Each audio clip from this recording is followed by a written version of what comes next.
Hello and welcome back. In this lecture, we'll see how to deploy our application to production using Heroku. I hope you're able to sign up for or have an existing account with Heroku already. If not, please pause this video, go to heroku.com and sign up. So the first thing we have to do is we have to get our Alpha Blog app ready for production deploy. All right. So first thing, go to the gem file and open it. Okay, now Heroku does not support SQLite.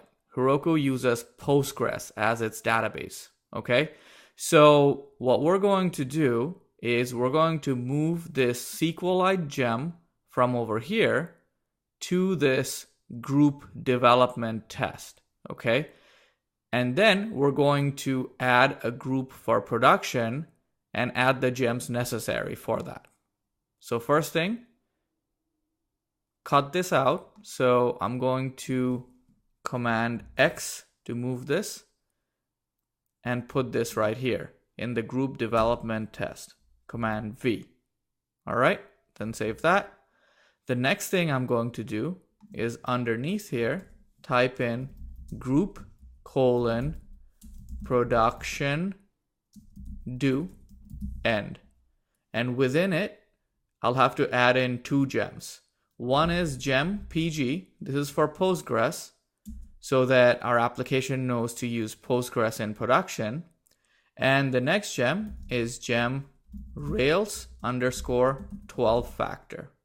Okay, save that. Now these two gems are in production.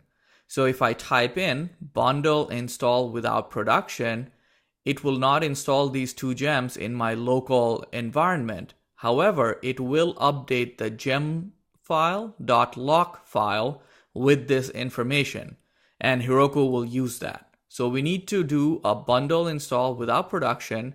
Then we need to make a commit to our repository. All right, so let's do that.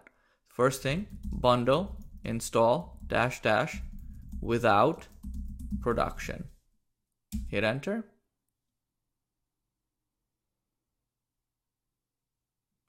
Okay, perfect. Now I'm going to clear this up a little bit. All right. Now next step is to log into Heroku. So first thing is pull up a browser window and type in over here in Google, nitrous install Heroku toolbelt. Okay? We have to install the Heroku toolbelt to our nitrous environment. So the first link that shows up over here, see Heroku toolbelt installation. This is the command that we're looking for. All right. So copy this without the $, obviously. Command C. And then over here, Command V. Hit enter.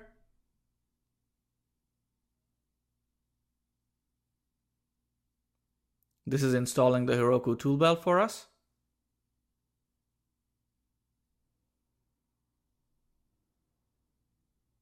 Perfect.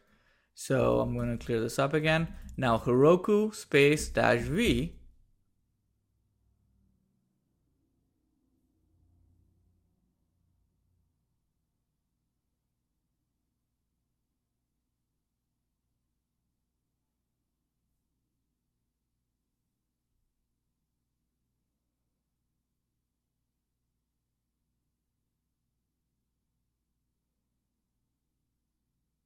Okay, so it looks like -V is not a Heroku command. Perhaps you meant -H. I'm not really sure, but over here it said to do -V. So let's try that again. I'm just going to type in Heroku. All right, it gives you a list of all the commands. We don't really care right now, but basically Heroku is installed for us. So now I'm going to log in to my Heroku account. All right. So make sure you're in the Alpha Blog directory, because we're going to eventually push to our Heroku account from this Alpha Blog directory, which is our application. So Heroku log in, okay? And hit enter. Now enter in the Heroku credentials, the email that you used to create your Heroku account. So I'll enter that.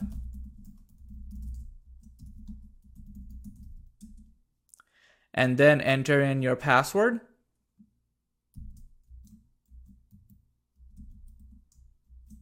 Hit enter. Okay, so now you're logged in. Now, first thing we have to do is create an application in Heroku for our local application. All right. Basically, we have to create a production version. And to do that, type in Heroku create. Now, again, make sure you're in your alpha block directory for this. All right. So Heroku create will create the application. Hit enter. Okay. So we can see that it created this application for us. All right. It gives you a random application name .herokuapp.com. That's the link. Now we're going to push our application to Heroku. Now at this point, it is a good idea to ensure that the updates we made to the gem file that we actually committed to our Git repository. Okay. So to check that, I'm going to do git status. And look, I did not make the commits. I actually updated it. I ran bundle install without production, but I did not commit it to my local Git repository. So I have to do that right now. To do that, type in git add -a git commit -m within quotes make app production ready. Okay. Now this will commit the updates I made to the gem file and then the gem file .lock file to my repository. Hit enter. All right, perfect. So now I've ensured that I've committed the changes, right? But there's one more step.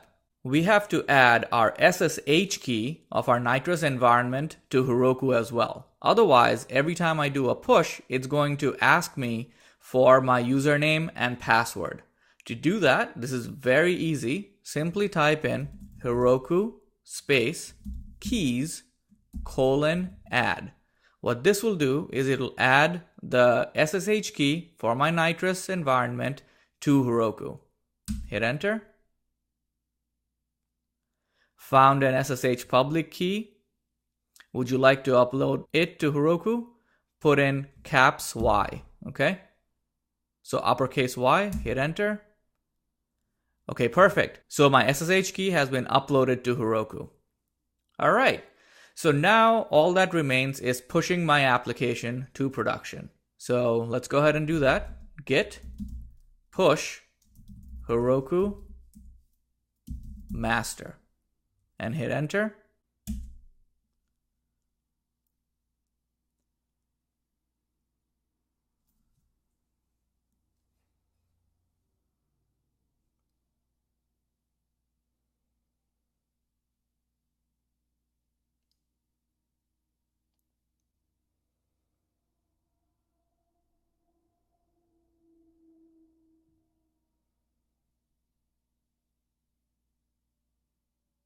It's installing all of the gems and dependencies that we need for our application in Heroku's environment.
And there it is, successfully deployed to production.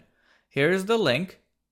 that it created for my app. So I'm going to copy this, Command C, and then go to a browser window and Command V.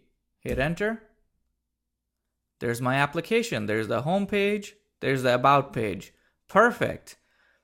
Now back to my development environment. See this link? I don't like this name that it gave. It says boiling whatever. This is a random name that Heroku generated for my app. So what I want to do is rename the app. So how do I do that? Simply type in Heroku rename, and I'm going to call this alpha-blog-Mashrur and hit enter. And there you go. It's been renamed. Now I can go to the URL and simply type in alpha-blog-mashrur.herokuapp.com. And there it is. There's the home page. There's the about page. Perfect. So now your application is live on the web and you can give this link to anyone to share your progress. Now, I want you to copy this link. So Command C, and then go to the discussion area of this course and paste it so we can all take a look and follow your progress. All right? Perfect. Now back to our IDE. For future deploys, okay, whenever we do deploys to production, we may have an additional step of running a migration to create or make updates to the database for our Rails application. So far, we haven't done anything at the database layer, so we don't have a database or table, so we didn't need to do that. But in the future, we may need to do that. Okay? So great. Now that we're all set with our repos and our production deploy, I'll see you in the next video where we'll switch our attention back to Rails.